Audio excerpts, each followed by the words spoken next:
भारत की वित्तीय अट्टालिकाओं की परछाइयों में एचडीएफसी बैंक की जगमगाती पहचान के पीछे एक ऐसा साम्राज्य छिपा है जिसका नाम बहुत कम लोग जानते हैं, लेकिन अब वो बदलने वाला है।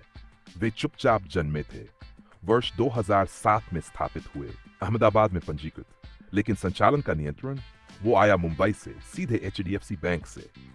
एक युवा कार्यकारी एक दस्तावेज पर मोहर लगाता है, एचडीबी फाइनेंस सर्विसेज लिमिटेड। उनका मिशन गुप्त था लेकिन बेहद महत्वपूर्ण, एक ऑनन किला बनाना। कोई सार्वजनिक जमा नहीं, कोई शोर नहीं, बस नियंत्रण। अब 17 साल बाद पर्दा उठ रहा है। एक 12,500 करोड़ रुपए का आईपीओ आ रहा है, लेकिन इसके पीछे कौन से रहस्य छिपे हैं?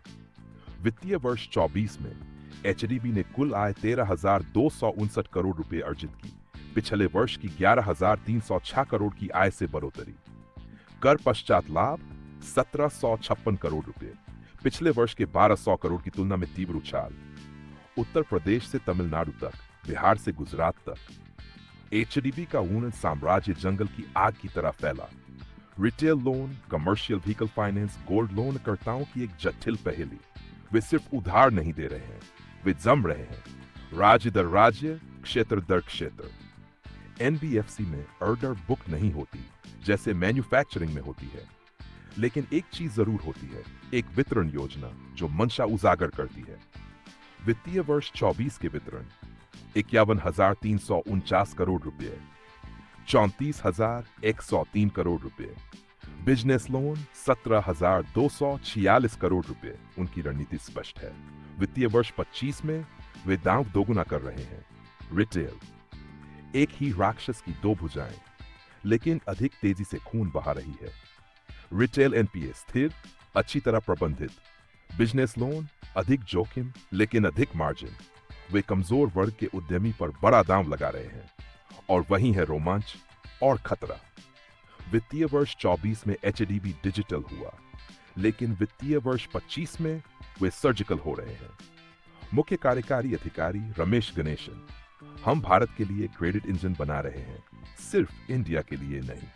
नई साझेदारियां आ रही हैं, फिनटेक कंपनियां, कृत्रिम बुद्धिमत्ता फर्में। ये गठजोड़ शांत है लेकिन शक्तिशाली। जहां प्रतियोगी एक्सेल शीट्स में उलझे थे, वहां एचडीबी ने एल्गोरिदम बनाए। रिस्क इंजन, वास्तविक समय में धोखाधड़ी पहचानने वाले सिस्टम, और वैकल्पिक क्रेडिट स्कोरिंग मॉडल। यह सिर्फ वित्त नहीं है, यह कोड की जंग है। एनबीएफसी का युद्ध भूमि भरा हुआ है, लेकिन बहुत कम के पास है एचडीएफसी का समर्थन। बजाज फाइनेंस, अधिक मार्जिन, ऊंचे मूल्यांकन, ज्यादा सतर्क लेकिन मजबूत पूंजीकरण। सवाल यह नहीं है कि क्या वे टिकेंगे, सवाल यह है कि क्या वे राज करेंगे। लेकिन बड़े भी बिजली से डरते हैं। लघु व मध्यम उद्योग यूनियनों में बढ़ती चूक, असुरक्षित रिटेल क्रेडिट में अत्यधिक एक्सपोजर।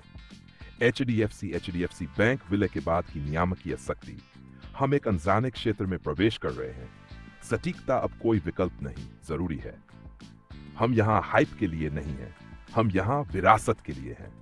यह आईपीओ अंत नहीं है, यह एक मोड़ बिंदु है।